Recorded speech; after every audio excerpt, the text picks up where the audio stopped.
Hello, friends. This is Confessions with Amy, and I'm glad you're visiting my channel. Here we share new confessions every day. We left early, at 6 in the morning. I'm driving, my parents are in the back seat, and my suitcases are neatly packed in the trunk of my SUV. Mom in her gray coat, which she saves for special occasions, Dad with a coffee cup from my kitchen, smelling of cinnamon and milk. I got up at 5 on purpose to do everything in time. Warm up sandwiches, pour coffee, make a playlist for the road, something light, French, so that they can already feel the spirit of Europe in the car. It was my gift. My thank you for everything they did. I've been planning this trip for almost a year. Route, transfers, excursions. Everything is pre-planned. Everything is thought out. We were to start from London, then Paris, then take the train to Florence. I even booked a private tour of the Villa Borghese, because my mother loves sculptures and my father always wanted to see the original Caravaggio. It wasn't just a vacation. It was supposed to be something that would hold the three of us together again. As I was driving down I-35 toward Austin International Airport, dawn was just beginning to break, and in the middle of a conversation about something completely mundane, I think it was jackets, my mom said, "I'm not sure what you're talking about. By the way, there's something we wanted to tell you, honey." I nodded automatically, looking in the mirrors, and said, "I'm not sure." "Sure, what is it?" Mom paused a little too long. That was the first warning. I felt a tightness in my throat. "We thought about it with Dad. You've been to Europe before, and more than once. We were just thinking, maybe Ashley can fly instead of you." I didn't get it right away, or didn't want to understand. I even chuckled, as if at a bad joke. "What do you mean, instead of me?" I asked, trying not to swerve out of the lane. Dad coughed.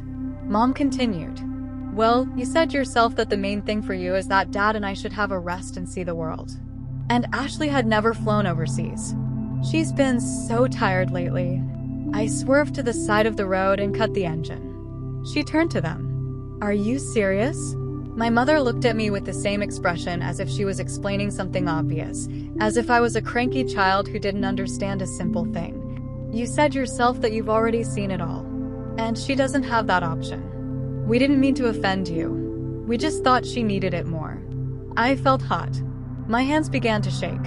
Not out of anger, but out of devastation. It's like I was holding something heavy at arm's length and now it's just gone. And I'm still standing with tension, with effort only without meaning. "So, you weren't even going to tell me that beforehand? We thought you wouldn't be offended. You're strong." My mother added softly. "Strong. Sure. That's always been my label. Ashley, creative, vulnerable. And I'm the one who can handle it. He'll understand. Someone you can rely on. And as it turned out, the one you can just give up." I started the car again. We drove to the airport in silence. They went out and thanked me. My mother even tried to hug me. "You're not mad, are you?" I looked at her as if she were a passerby. "No, I am not angry. Have a good trip," and left. In the car, I opened the app on my phone. One click after another. Montmartre hotel cancellations, British museum tours, Chianti wine tasting. Everything was booked on my behalf. Everything was paid for by me. All for the three of us. No, not for anyone. But I didn't cry. And I didn't call my friend to complain. I just drove home in silence, listening to the raindrops start pounding on the windshield. And somewhere inside, it felt strangely peaceful. Because perhaps for the first time in a long time, I let myself see that not everything you give with love will come back with love. Sometimes it's just a lesson. The house met me with silence. Even the cat, as luck would have it, didn't come to the door. Although he usually greets me in the hallway, like a little furry gatekeeper. I went into the kitchen, put my bag on the table, and turned on the kettle automatically, out of inertia. It's as if the body itself knows what to do while the mind digests the absurd. Outside, a light Texas rain drizzled lazily, almost imperceptibly. Like everything I've done for this trip, I thought. So many hours in Excel to calculate routes. So many dialogues with Italian guides through a translator. I even ordered my mother special orthopedic shoes to make it easier for her to walk on the cobblestones of Florence. I picked up my cup, sat on the edge of the couch, and for the first time in a long time allowed myself to do nothing. Don't be needed. Don't be comfortable. Just to be. And inside slowly, like a rusty piece of machinery, a thought began to spin. If you're always the one who can handle it, why should anyone care how you feel? I didn't feel sorry for the money. Not even the time. I felt sorry for myself. Because it turns out I still believed that I would earn love if I was good. If I'm caring, attentive, and organized. If I don't demand it, I don't take offense, I don't reproach. And they will take it and appreciate it. But the truth is, they didn't ask for this trip. I suggested it. And it seems that in their eyes it was just one of the possibilities. Not a gesture. Not a desire to get closer. Just a bonus. A gift that can be redirected. You've been there before, my mother said. Yes, it was. But I wasn't with them. I wanted us to be together in Rome, like in the old photo albums where I still have crooked teeth and Dad has a mustache. I wanted them to see me not just as an independent daughter, but as a person who wants to be around. Who is still waiting for their love, not on a residual basis. I finished my tea and opened my laptop. On the screen, a book ticket to Paris. The return trip is in 8 days. The ticket was registered. In my name. I didn't cancel just it, probably subconsciously. And suddenly I thought, what if I do go? But not to prove it. Not to be needed. But simply for yourself. I hesitated. The next day, I got up later than usual, skipped training, and didn't even check my email. The phone lay face down, as if its silence would protect me from the rest of the world. My mother didn't write. So does my dad. Nor, how are you? Nor did you get there. Not even a photo from the waiting room. Like I wasn't supposed to be part of this journey in the first place. It was as if everything had already been decided in advance, and without me. That's probably what hurt the most. Not the choice for Ashley, I could understand that. And the lack of basic empathy. It's like I'm just a tool. I turn it off and it's all empty. I went back to the ticket on my laptop. Paris, June 11th. Window seat. Transfer to Heathrow. I even knew the time of the transfer by heart. My stomach clenched with thoughts. What if I go? But immediately followed by fear. Who needs you there? Alone? In a city full of couples and companies. I opened the map. Then Instagram. Then some old messages with friends that I kept putting off replying to. I wanted someone to give me permission. Yes, go. You have the right. But no one will say that. And then I remembered the words I'd once said to myself in another difficult moment. If you wait for someone to let you live, you don't live. I got up, walked slowly to the closet, and opened my suitcase, which was still standing in the doorway, like a monument to an unfulfilled story. The items were arranged into categories, just as I like them. A jacket for London nights, a dress for dinner on the Seine, shoes that my mother said were too smart. I pulled everything out, reviewed it, and started putting it back together. But in a different way. Without regard for other people's tastes. Without fear of looking too much. Just what I feel like myself in. Then I opened a website for a hotel in Paris. My phone number was canceled. But there was only one attic available, a little more expensive, with a view of the roof. I clicked book. I made myself a cappuccino. And finally, I sent a single message. Not to my mother, not to my sister, but to myself in notes. I'm on my way. Just because I can. This wasn't revenge. Not a demonstration. Not out of spite. It was a yes to myself that I'd been putting off for too long. The plane descended into the morning haze over Charles de Gaulle, and for the first time in many years, I had no greeters, no group chat where I had to write, arrived, no alarm that someone was waiting for me. Either you forgot your passport or you're complaining about a transfer. Just the suitcase, just me. Everything is simple. Almost weird. I wasn't smiling. And she wasn't sad. It was something else, as if all the internal noise that always hummed in the background had gone silent. And in the silence, I heard my own footsteps. Your breath. Your life. The taxi driver tired, with the face of someone who has seen thousands of tourists asked, Votre nom, madame? I answered automatically. Rachel Moore. He nodded and we drove off.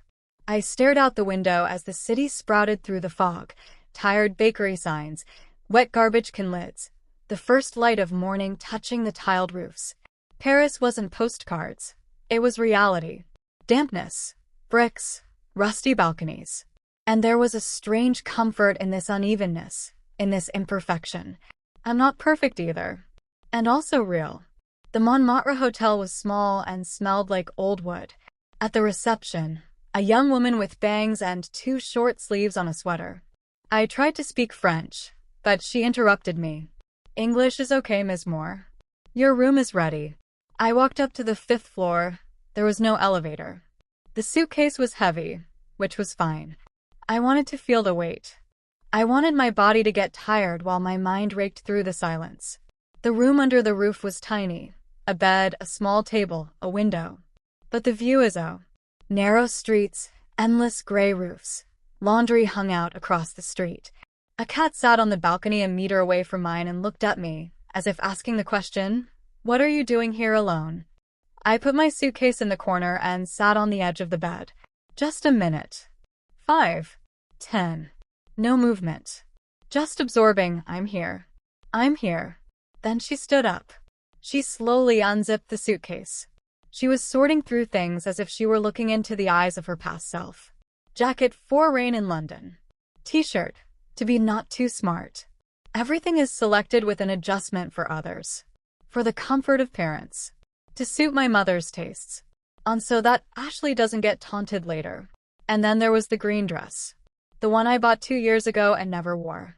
Your back is too open. Bright color. Too much of a challenge, in my mother's opinion. I held it in my hands and suddenly, without thinking, I took off my jeans and pulled on my dress. I stood in front of the old mirror by the window. A voice flashed through my head for a moment. You don't wear that at this age. And then silence. The voice was gone. That left me. Lively. Beautiful. Lonely. And that was not a weakness, but a strength. I went outside without a plan. Just go. Montmartre, where bakeries smell like caramel and men over 50 say hello to you, not because they want to flirt, but because you're human. I bought a baguette. Without a reason. Not because it's the right thing to do in Paris, but simply because it was warm and I wanted it. I sat down on a stone bench in a small square. Pigeons pecked at breadcrumbs. The girl was drawing with crayons. Next to her is her father with a thermos of coffee and a quiet voice. I broke off a piece of baguette. She chewed it slowly. And then tears. Not hysterical. Not a sob. Just 2 drops. Almost invisible. Because I felt like I was alive again. Not for anyone. Not to earn it. It's just because I'm there. I pulled out my phone. I opened my notes. Wrote. I didn't just come to Paris. I finally arrived at my place. I woke up early. Outside, Paris was still gray, as if it didn't dare open up. He washed the streets in the warm rain, as if embarrassed to be too handsome without an invitation. I was standing barefoot by the window, holding a cup of coffee I'd made in the hotel's tiny coffee machine. Today I decided to go to the Louvre. I booked the ticket 6 months ago for my mother. She had a dream to see the Mona Lisa. Not the Gioconda, no. That's what I said. I'd love to see the Mona Lisa live. Although you've been there before, Rach. It's not that important to you. You've already seen everything. And I was smiling then. She nodded. Although something inside her was clenching resentfully. Like what I've seen doesn't count. It's as if I don't live things for real, but just for the record. I went out in a gray coat and light sneakers. Without makeup. Without a roll. The line at the Louvre stretched even in the rain. Umbrellas, raincoats, stern-faced security guards. I stood there in silence, my phone in my pocket, listening to the drops on other people's hoods. One man in front was arguing with his wife about the time to enter. The children behind me whined. Everything was noisy, but inside me it was as if I was deaf. Until I came in. And things didn't get very quiet. Exhibition halls in the Louvre are not just walls with paintings. These are the corridors of memory. Transitions between epochs. Marble, cold and eternal. The women on the canvases looked into me, as if they were waiting for me to stop being someone and just be. I walked slowly, without a goal. I didn't go to the Mona Lisa right away. On the contrary, I went there last. I walked past Psyche, stood for 10 minutes in front of Liberty leading the people, and watched the others watch. I tried to feel what I was feeling, not what I was supposed to feel. When I finally found myself in the crowd outside the Mona Lisa, a voice called out to me. "You came alone?" I turned around. There was an older man standing next to him, neat in a cashmere scarf, with eyes that were more understanding than curious. "Yes. You too?" "Yes. First time someone canceled on me. My son. Said he had work. I figured why not come anyway." "Same." I smiled. "Well, kind of. My parents decided to take my sister instead. She's easier." He laughed, a short, almost silent laugh. Funny how we're always the ones left behind, and yet somehow always the ones who show up. Those words stuck inside me. We stood side by side, not speaking. Just silence, cameras, flashes. When he was gone, I got as close as the crowd would allow. And suddenly not to the picture. And to the glass opposite, where I was reflected. In a gray coat. In the semi-darkness. Without the usual mask.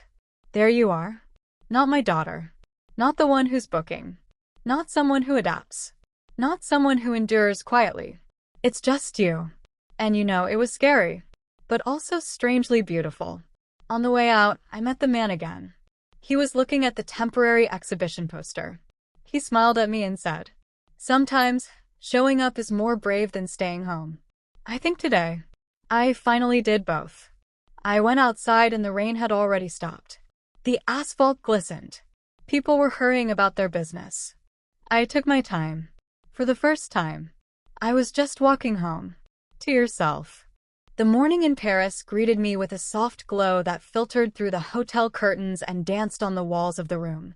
I wasn't in a hurry. There was not a single call, not a single reminder, not a single request. Just me and the city, so alive and yet so silent. After making a cup of coffee, I picked up a book I'd been meaning to read for a long time, but always put it off because there's no time right now. Now, there was too much time, and it wasn't pressing. It just happened. I went outside without purpose, just to breathe. She walked through the narrow streets of Montmartre, where the air smelled of fresh pastries and flowers. There were tables and wrought iron chairs on the corner of a small cafe, and I suddenly wanted to sit down. I've never done this alone. Sitting down in a cafe, it always seemed to be for someone to talk, to show themselves, to be visible. But I sat down. I ordered a cappuccino and a tiny croissant, just because I wanted to. Not for my mother, not for my sister, not for my parents. For myself. At the next table, a woman with red hair, about 40 years old, sat with a book in her hands and a soft smile. There was something familiar in her eyes, the same tired, quiet surprise that I felt. She looked at me and said, "First time in Paris?" "Yes," I said. And the first time is so easy without company. We started talking. About life, about dreams, about how difficult it is sometimes just to be yourself, not adjusting to expectations. This conversation was light, but it left a deep impression in my heart. Later, I walked around the market, where bright vegetables and spices were sold. I bought some fresh herbs, basil, rosemary, mint. Not because I was cooking dinner for the family, but to fill the room with fragrance and remind myself of my new beginnings. On my way back to the hotel, I met a small photo gallery that displayed works by young artists. One photo caught my eye, a girl on a bridge over the Seine, a look full of hope and loneliness at the same time. I stood there for a few minutes without looking up, and suddenly I realized that this girl was me. Rachel is not the one who organizes everything, not the one who endures in silence. It's just a woman learning to be free. In the evening, sitting on the balcony with a glass of wine, I wrote in my diary. Today I did something that previously seemed impossible. I just allowed myself to be, without explanations or excuses. And it was beautiful. The house was cool and quiet, as if it, too, was waiting for a change. The suitcase was standing in the doorway, and I was sitting with the suitcase inside me, which was already full but not heavy. A couple of days after returning the call. "Mom." A voice that sounded both anxious and cautious. "Rachel, honey, how are you?" We were so worried. I was listening.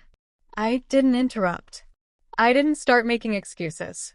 You don't hold a grudge against us, do you?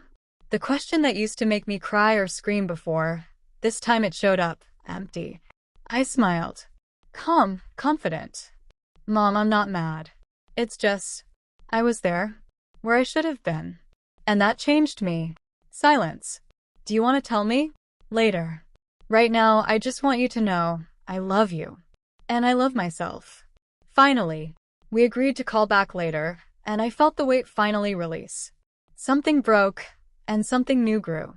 I took a step that didn't require any more fighting, a step toward myself that could now be a step toward them.